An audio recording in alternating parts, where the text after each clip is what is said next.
It can feel like a huge challenge sometimes, right? Trying to stay informed about, well, everything going on. Absolutely, especially with the sheer amount of information coming at us all the time. Yeah, exactly. You can feel like you're drowning in it. That's kind of why we do this, you know?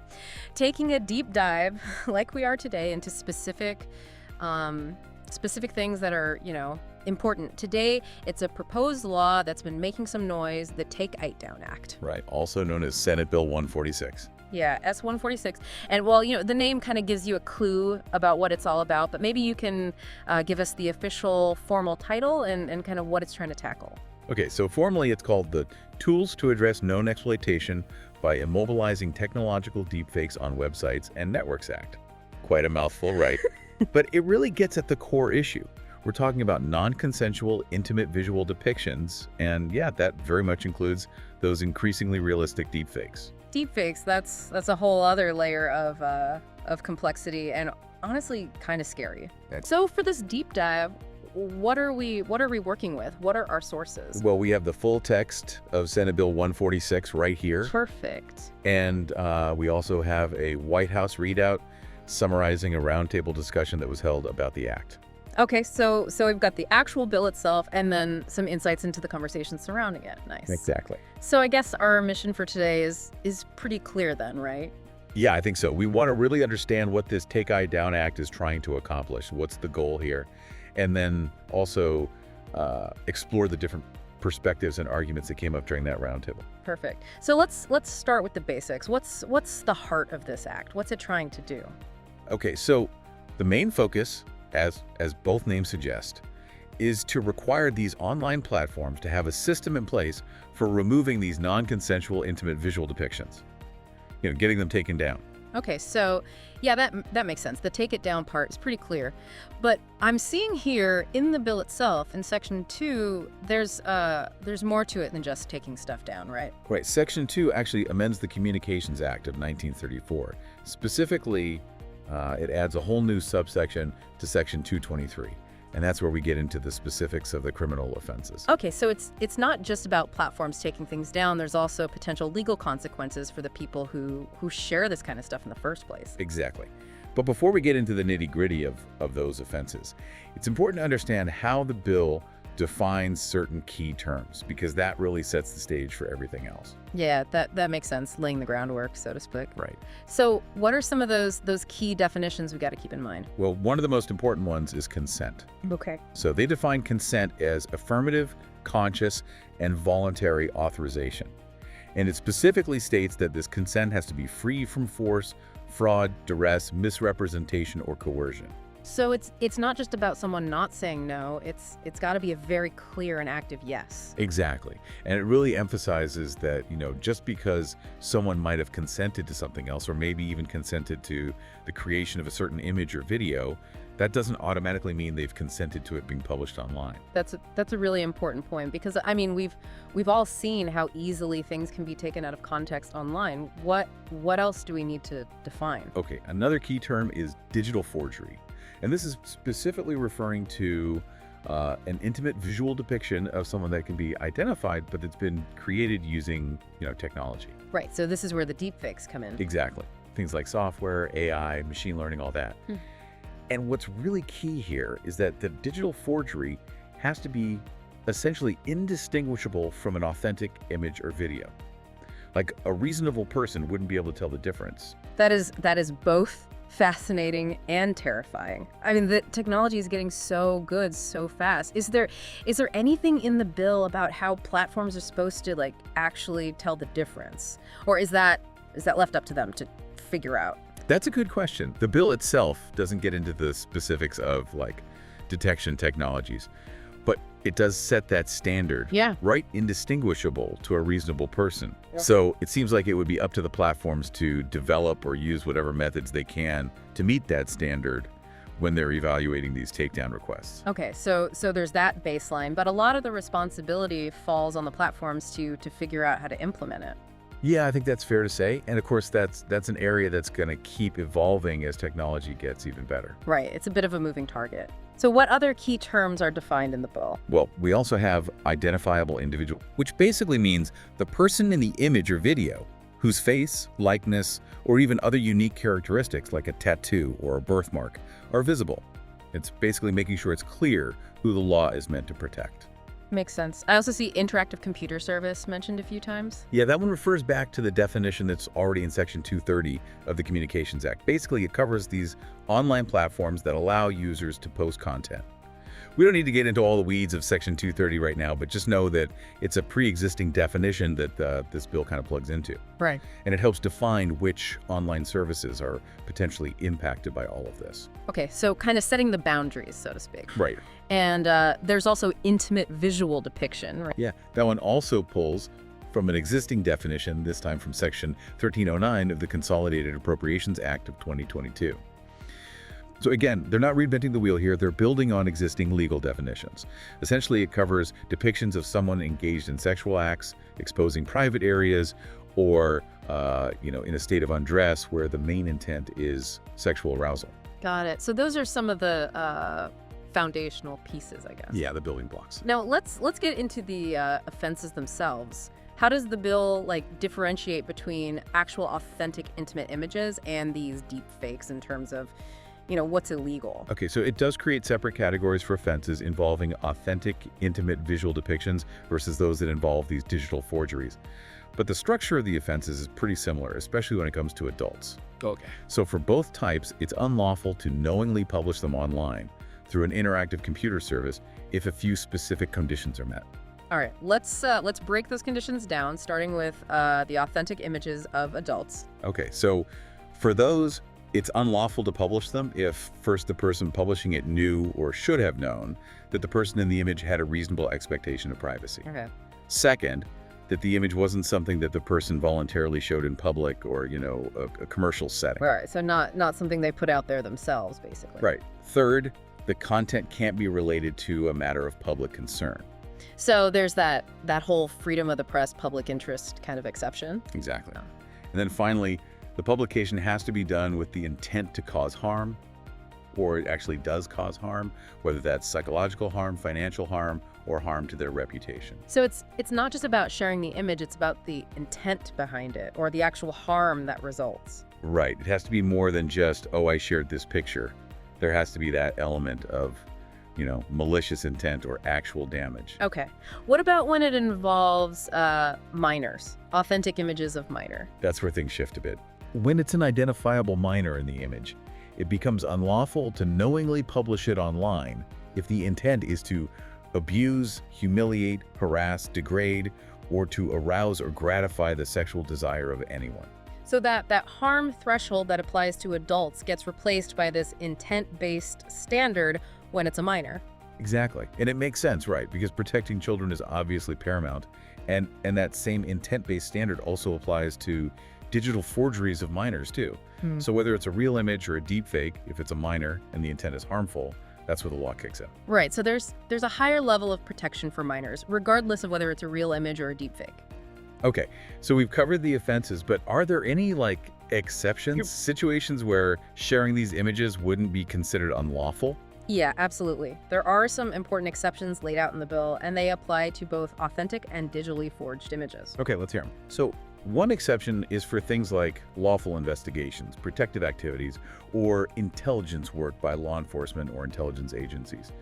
Basically, if it's part of their official duties. Okay, so there's that kind of law enforcement exception. Right, and then there are exceptions for good faith disclosures to law enforcement, things like that, or disclosures made as part of legal proceedings, and also for legitimate medical, scientific, or educational purposes. Okay, those all make sense, I guess. But couldn't those be pretty broad? What exactly counts as a legitimate medical purpose? Yeah, that's a fair point. There's definitely room for interpretation there. And it'll probably be something that gets clarified over time, through court cases and maybe some additional guidance from regulatory bodies. But the idea is to allow for necessary disclosures while, preventing people from abusing these exceptions. Okay, so striking that balance, what other exceptions are there? Well, there's also an exception if someone is disclosing the image to try to help the person who's depicted in it. Okay, so if it's genuinely trying to help them. Right. And then, of course, there's an exception for people publishing images or videos of themselves. Right, so you can share your own stuff, obviously. Exactly. And it's important to note that the bill specifically says it doesn't apply to material that's already considered child pornography or, obscene depictions of child sexual abuse, because that stuff is already illegal under federal law. This act is more about filling in the gaps, so to speak, and addressing non-consensual intimate depictions that fall outside of those existing categories. Right, so it's not trying to replace existing laws, it's adding to them. Exactly. Okay, that makes sense. So what about consequences? If someone violates these prohibitions, what are they looking at? Okay, so for offenses involving adults, whether it's an authentic image or a deep fake, the penalties can include a fine under Title 18 of the U.S. Code, up to 2 years in prison, or both. Okay, so it's serious business. Yeah, it's not a slap on the wrist. And what about for minors? For minors, the prison sentence can be up to 3 years, again, along with a possible fine. Wow, okay. So they're really, really cracking down on this, especially when it comes to minors. Yeah, it's clear that lawmakers are taking this very seriously, and they're trying to send a strong message that this kind of exploitation won't be tolerated. That's good to hear. Now, I'm also seeing a section on rules of construction. What does that even mean? So those rules are basically there to clarify the intent and scope of the law. For example, one of them specifically states that even if someone consented to an image or video being created, that doesn't mean they've automatically consented to someone else publishing it. Okay, so just because you agreed to take a picture doesn't mean you agreed to have it shared online. Exactly. And similarly, if you shared an image with one person, that doesn't mean you're okay with them sharing it more broadly. These rules are really about reinforcing the idea that people have control over their own intimate images, even after they've been created or shared in a limited way. Right, because, things can spread so quickly online. Yeah, and once it's out there, it's almost impossible to completely control. Okay, and the bill also addresses threats. How does it handle that? So it specifically addresses the act of threatening to commit these offenses. Like if someone threatens to share an intimate image or video to intimidate, coerce, extort, or just to cause mental distress, that in itself can have legal consequences. So even just the threat is a problem. Right, and the penalties for those threats vary a bit, depending on whether the threat involves a real image or a deepfake, and whether the target is an adult or a minor. But generally, threats involving authentic images carry the same potential penalties as the actual act of sharing. Okay. For threats involving deepfakes, it's a little different. If it's targeting an adult, it could be a fine, up to 18 months in prison, or both. But if it's targeting a minor, the prison sentence can be up to 30 months. So it's even more serious if the threat involves a deepfake and a minor. Exactly. It shows how concerned they are about the potential harm that deepfakes can cause, especially to young people. That makes sense. So what happens after someone's been convicted? I see something here about forfeiture and restitution. Yeah, so if someone is convicted, the court can order them to forfeit the material itself, any money they made from it, and any property they used to commit the crime. Okay, so basically stripping them of anything they gained from it. Right. And then there's restitution, which is really important for the victims. The bill says that courts have to order restitution for the people who are harmed by the offense. It's kind of like how restitution works in cases of sexual abuse, where the offender might have to pay for therapy or other costs for the victim. Yeah, because it's not just about the image itself, it's about the lasting impact it can have. Absolutely. Okay. I'm also seeing one final rule of construction mentioned here. Right. That one basically says that this new section they're adding to the Communications Act doesn't limit any other relevant laws that might already apply. So, there might be other laws like Section 2252 of Title 18, which deals with child exploitation, that could also be used in these situations. Right, so it's all working together. Exactly. It's building on the existing legal framework, not trying to replace it. Okay, that makes sense. And then there's just a little technical amendment about renumbering an existing subsection in the Communications Act and adding a definitions heading. Just a little cleanup, basically. Just to make things clear. Okay, so we've covered the criminal prohibitions in Section 2. Now let's move on to Section 3. This seems to be all about the process for notifying platforms and getting these images taken down. How does that work? So this section says that these covered platforms, we'll get into what exactly that means in a minute. Yeah. They have to set up a clear and easy-to-use process within a year of the bill becoming law. Okay. And this process is for people, or someone representing them, to formally notify the platform about a non-consensual, intimate visual depiction and ask for it to be removed. So it's putting the responsibility on these platforms to have a system in place for handling these requests. Exactly. If someone wants to submit a request, what do they have to do? The bill lays out a few requirements. The request has to be in writing and signed, either physically or electronically, by the person making the request or someone who's authorized to act on their behalf. Okay. They have to clearly identify the specific image or video, giving enough detail so the platform can actually find it. Makes sense. And then they have to include a statement made in good faith saying that they believe the image or video is non-consensual, along with any relevant information to back that up. And finally, they need to give their contact info so the platform can get in touch if needed. Okay, so it's pretty straightforward, but there are some steps to make sure it's legitimate and the platform has what it needs to act. Right. And these platforms, they're also required to post clear and easy to find information about this whole process somewhere on their platform. Right, so people know how to do it. Exactly. Once a platform gets a valid request, what happens then? They have to take the image or video down as soon as possible, but no later than 48 hours after getting the request. 48 hours? That's pretty fast. Yeah, it is. And they also have to make a reasonable effort to find and remove any identical copies of that same image or video that might be on their platform. Okay, so they can't just ignore it if it pops up again. Right. They have to actively try to keep it off their platform. What if they take something down, but then it turns out it was actually consensual? Are they in trouble for that? That's a good question. And the bill actually addresses that. There's a provision that protects them from liability if they acted in good faith. Okay, so if they genuinely believed it was non-consensual, they're covered. Yeah, as long as it was reasonable for them to believe that based on the information they had at the time. So it encourages them to act quickly without being too afraid of getting sued later. Okay, so it's kind of like a safety net for them. Yeah, you could say that. Okay, but what if a platform just ignores these requests or doesn't take them seriously? What happens then? Section 3B mentions the FTC. Right, the Federal Trade Commission. So if a platform doesn't reasonably comply with these rules, that's considered an unfair or deceptive practice under the FTC Act. Okay. And that means the FTC can investigate and enforce these rules just like they do with other consumer protection laws. And that includes nonprofit organizations too.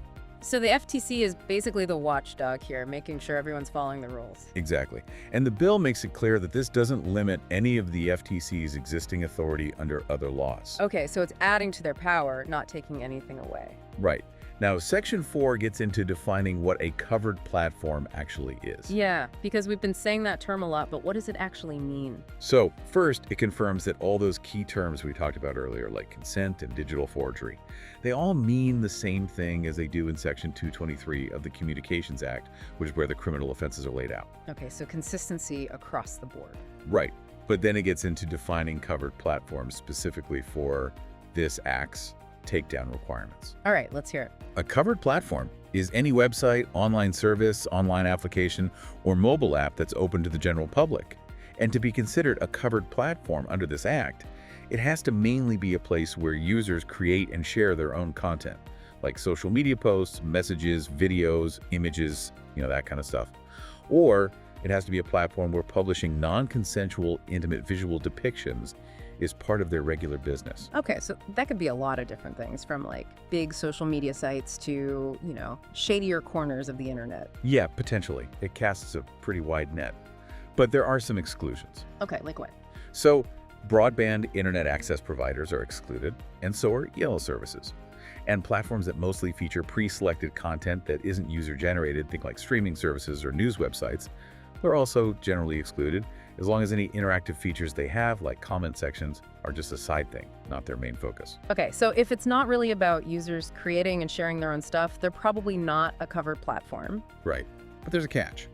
Even if a platform mainly features pre-selected content, if publishing non-consensual intimate visual depictions is part of their regular business, then they are considered a covered platform. Okay, so there's that loophole, so to speak. Yeah, it makes sure that platforms that are actively involved in this kind of harmful content can't just slip through the cracks. Makes sense.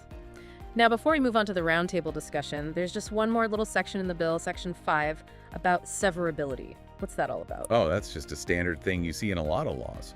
It basically says that if any part of the act or any of the changes it makes to existing law is later found to be unenforceable for whatever reason, the rest of the act still stands. Okay, so if one part gets struck down, the rest of it still works. Exactly. Yeah. It's just a way to make sure the whole law doesn't fall apart if one piece of it is challenged. Makes sense.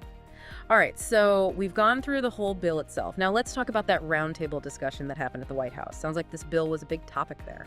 Absolutely. It was convened by First Lady Melania Trump, along with Senator Ted Cruz and Representative Maria Salazar. Okay. And they had a pretty diverse group of people there. Members of Congress, people who've been through this themselves, having their images shared without consent, and advocates who work on online safety. So a lot of different perspectives. Yeah. And the First Lady gave the opening remarks.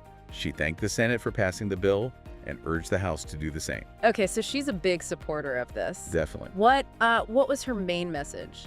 She talked a lot about the challenges that young people are facing online, especially teenage girls, Okay. and how, the internet can be a pretty toxic place, especially with all this malicious content, including these deepfakes. She really emphasized the need to protect young people and give them the tools they need to stay safe online. Yeah, because the internet can be a pretty scary place for kids. Absolutely. And she made it clear that every young person deserves to feel safe online and be able to express themselves without fear of being exploited.